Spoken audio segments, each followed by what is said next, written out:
In this video, I'm going to show you how to factory reset your Chromebook in 2024. So before we do this, before you reset, make sure if you even should reset, okay? So you may only want to reset your Chromebook if one of the certain things over here in the list is happening. So the first one being if you get the message, reset this Chrome device. The second one is in case you're having problems with your user profile or settings.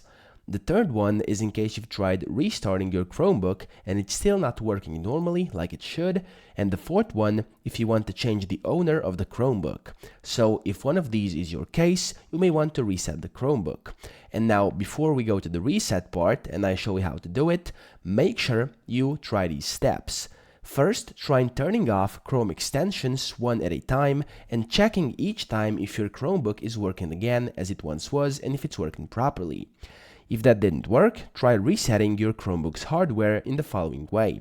First, turn off your Chromebook and then press and hold refresh, which is this button over here, and then tap power, this button over here.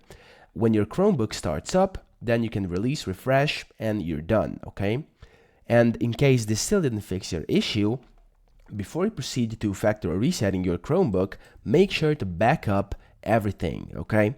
Now, factory reset will erase all the information on your Chromebook's hard drive, including your settings, apps, and files. So before you reset, make sure to sync your information and settings to your Google account and to back up your files on Google Drive or an external storage device. And that is because the factory reset won't delete any of your files on Google Drive or on your external hard drive, of course.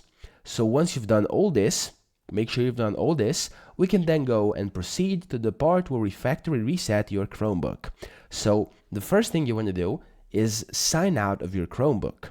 Then press and hold Ctrl plus Alt plus Shift plus R.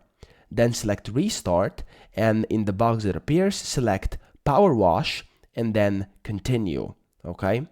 Now follow the steps that appear and sign in with your Google account.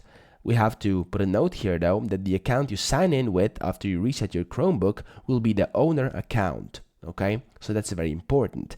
And then once you've reset your Chromebook, follow the on-screen instructions to set up your Chromebook.